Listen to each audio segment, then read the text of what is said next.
Hello बच्चों, कैसे हो आप लोग। आज हम लोग क्लास 4 का पार्ट 2 आर्य समाज पढ़ेंगे। इसमें हम आर्य समाज का एक छोटा सा परिचय लेंगे। आप लोग को पता है ना, आर्य समाज की स्थापना किसने की थी?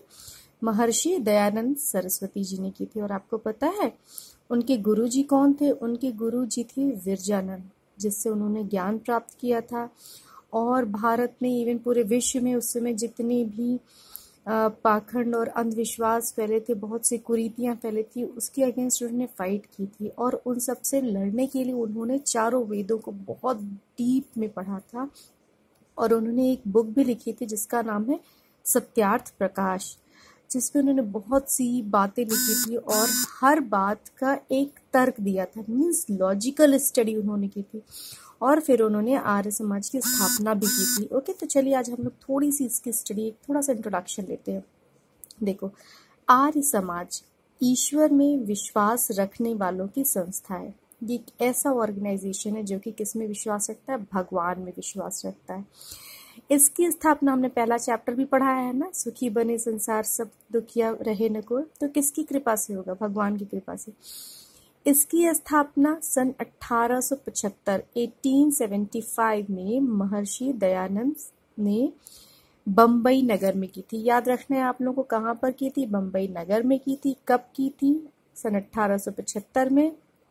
किसने की थी? महर्षि दयानंद जी ने। तो 3 क्वेश्चंस आपके बन गए। ठीक है, अब देखो, महर्षि दयानंद वेदों को ईश्वरीय ज्ञान मानते थे। मैंने भी बताया ना, उन्होंने ज्ञान कहाँ से सारा प्राप्त किया था? चारों वेद पढ़ के। 4 वेद कौन कौन से हैं? ऋग्वेद, यजुर्वेद, सामवेद और अथर्ववेद। ओके, आर्य समाज का मानना है कि ईश्वर सब सत्य विद्याओं का आदि मूल है। मतलब हर विद्या के पीछे जो आधार है वो कौन है? भगवान है। आप पता है, जब आर्य समाज के 10 नियम आपने कुछ पढ़े भी होंगे, पहले दूसरे आपने पढ़े भी थे पिछली क्लास में, तो ये वही नियम है, आप याद करिए।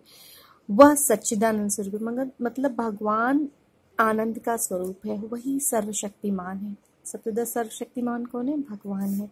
सर्वव्यापक, व्यापक का मतलब मौजूद होना, सर्व मतलब हर जगह कण कण में कौन है? भगवान है। वही नित्य है। एकमात्र उसी की उपासना करनी चाहिए। हमें किसकी उपासना करनी चाहिए? जो कण कण में है। और वो कण कण में कौन समाया है? भगवान। वेद सब सत्य विद्याओं का मूल ग्रंथ है। ये ज्ञान उन्होंने कहाँ से लिया? यस, वेद से लिया। ठीक है, अच्छा अब आ जाते हैं अभी आर्य समाज ने किया गया। आर्य समाज ने भारत में और विश्व में वेदों को फैलाने का निरंतर प्रयास किया। किसको फैलाने का? प्रचार नहीं कर रहे हैं। वेद, वेद क्यों? क्योंकि यही ज्ञान का मूल आधार है और ईश्वर का मूल आधार है। कह सकते हैं सब चीज के पीछे अगर हमने इन 4 वेदों को पढ़ लिया और उन्हें समझ लिया लॉजिकल तरीके से, तो वो वही भगवान को पाने का सबसे अच्छा रास्ता है। आर्य समाज के संस्थापक महर्षि दयानंद वेदों से निकालकर ऐसी बातें प्रकाश में लाए जो आधुनिक जगत की विज्ञान की कसौटी, ध्यान से देखिएगा, वैदिक ज्ञान था लेकिन उन्होंने क्या किया, उसको वैज्ञानिक दृष्टिकोण दिया कि कसौटी पर पूरी तरह खरी उतरती है। वेदों के आधार पर उन्होंने बताया ईश्वर एक ही है तथा गुणों के आधार पर ईश्वर के अनेकों नाम है ना। वेदों के आधार पर भी ईश्वर एक है और गुणों के आधार पर ईश्वर के बहुत से नाम हैं। आर्य समाज कर्म फल और मुक्ति में विश्वास रखता है कि आप जैसा कर्म करोगे वैसा आपको फल मिलेगा। अवश्य में भोक्तव्यम कृतम कर्मम शुभम अशुभम, मतलब हर किसी को अपने किए का फल जरूर मिलता है। जन्म मृत्यु के चक्र से, और मुक्ति का मतलब कि जो हम पैदा होते हैं, फिर बड़े होते हैं, फिर हमारी मृत्यु होती है, फिर हम जन्म लेते हैं, तो ये एक साइकिल चलती रहती है, उससे मुक्ति पाना है। इन दोनों चीजों में विश्वास रखता है आर्य समाज। फिर अब आ जाइए, महर्षि दयानंद महान राष्ट्रवादी थे। उन्होंने, पता है, वो एक बहुत बड़े स्वतंत्रता सेनानी भी थे और उन्होंने भारत की आज़ादी के लिए फाइट की थी। उनका आर्य समाज आंदोलन आधुनिक युग में देश की उन्नति के लिए कार्य कर रहा है।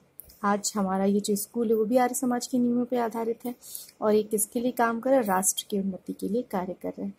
आर्यजन, जो आर्य लोग होते हैं, जो आर्य समाज के आर्य सिद्धांतों का पालन करते हैं, उनको आर्यजन कहते हैं। विधवा विवाह के पक्ष में है। बाल विवाह, जात पात, अभक्ष भक्षण मतलब जो खाने योग्य नहीं उसको नहीं खाना चाहिए। मद्यपान इन सब के विरोधी हैं। किसके किसके? बाल विवाह, जो बच्चों की शादियां हो जाती है, जात पात, ऊंच नीच, ये सब जो लोग करते हैं उसके आधार पे जो लोग लड़ाई लड़ते हैं वो नहीं करना चाहिए। अभक्ष भक्षण जो खाने योग्य नहीं उसे नहीं खाना चाहिए। आपने देखा है ना ये चाइना में कैसे उल्टी सीधी चीजें खा करके कोविड लोग फैला रहे हैं, वहां ये से शुरू हुआ। तो ये सब चीजें, मद्यपान नहीं करना चाहिए, शराब नहीं पीनी चाहिए, मदिरा नहीं पीनी चाहिए। यज्ञ आदि संस्कारों को मानते थे। क्यों मानते थे? क्योंकि यज्ञ से क्या होता है, आपका एनवायरमेंट प्यूरिफाई होता है। अब देखो आर्य समाज की लोकप्रियता के मुख्य आधार क्या क्या है। पहला, वेदों की पुनः प्रतिष्ठा। एक टाइम आ गया था बेटा कि लोग वेदों को पुराना ज्ञान समझ करके हटा देते थे, कोई इग्नोर करते थे, लेकिन इन्होंने, दयानंद सरस्वती जी ने इन 4 वेदों को दोबारा से पढ़ा, उसका लॉजिकल प्रेजेंटेशन दिया और इस तरह उन्होंने पुनः फिर से उसकी प्रतिष्ठा वापस लौटाई। ओके। दूसरा देखिए, एक परमात्मा की पूजा। उन्होंने क्या कहा था कि भगवान एक है, उसके नाम अनेक हैं, उनके गुणों के आधार पर। तो उन्होंने कहा था परमात्मा की, एक ही परमात्मा की पूजा सब करते हो, सबको करनी चाहिए। वेदों की अपौरुषेयता, इसका मतलब कि वेद ऐसा नहीं किसी ऐसे ही पुरुष ने लिख दिया था, ये अपौरुषेय मतलब इसको लिखने वाला जो है खुद भगवान ने। आपको पता होगा अग्नि ऋषि और अंगिरा ऋषि, इस तरह 4 ऋषि थे, उनकी शरीर में जीवंत होकर के भगवान की आत्माओं ने इन 4 वेदों को लिखा था, इसीलिए कहा था कि अपौरुषेय है वेद। ठीक है।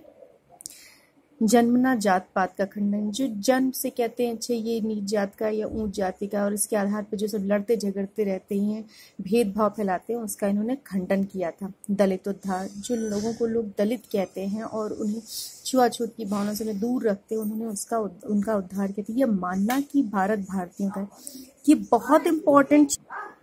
यह मानना कि भारत भारतीय को, भारत किसका है? जो भारत देश से प्यार करता है, मतलब जिसके लिए राष्ट्र धर्म सर्वोपरि, अपने धर्म से आपको पता है कि राष्ट्र धर्म सर्वोपरि होता है, सभी धर्मों से ऊपर होता, और जो लोग राष्ट्र धर्म अर्थात भारत के लिए अपना सब कुछ न्यौछावर करने को तैयार है, उनके लिए ही भारत है, ऐसे लोग ही भारतीय हैं। सबकी उन्नति में अपनी उन्नति समझनी चाहिए, केवल एक की उन्नति से सबकी उन्नति नहीं होती, इसलिए हमें अपने का मतलब सबके बारे में सोचना चाहिए। समाज सेवा ये बहुत बड़ा है, निस्वार्थ भाव से समाज की सेवा करनी चाहिए। अब आपको सभी प्रश्नों के उत्तर आ रहे होंगे। आर्य समाज की स्थापना कब, कहाँ और किसने की थी? सन 1875 में बम्बई नगर में महर्षि दयानंद जी ने की थी। आर्य समाज का वैधानिक मंतव्य क्या है? आर्य समाज का वैधानिक मंतव्य अर्थात आर्य समाज ये मानता है कि ईश्वर सब सत्य विद्याओं का आदि मूल्य है, वह सच्चिदानंद स्वरूप है, सर्वशक्तिमान है, सर्वव्यापक और नित्य है। ठीक। तीसरा प्रश्न, आर्य समाज के अनुसार ईश्वर का क्या स्वरूप है? हमें पता है आर्य समाज के अनुसार उनके गुणों के आधार पर बहुत से स्वरूप हैं। आर्य समाज के अनुसार ईश्वर सच्चिदानंद स्वरूप है, सर्वशक्तिमान, सर्वव्यापक और नित्य है, तो सच्चिदानंद स्वरूप है। ओके। नेक्स्ट, आर्य समाज किन बातों का विरोधी है? अभी हमने देखा आर्य समाज बाल विवाह, जात पात, अभक्ष भक्षण, मद्यपान का विरोधी है। Then last question, Arya Samaj की लोकप्रियता के कोई 3 आधार बताओ। तो ये भी हम लोगों ने जितने पढ़े उसमें से हम कुछ भी लिख सकते हैं। ठीक है। So it was all about this chapter. Everyone read this chapter, write down the exercise and try to understand this also. Okay. Thank you, students.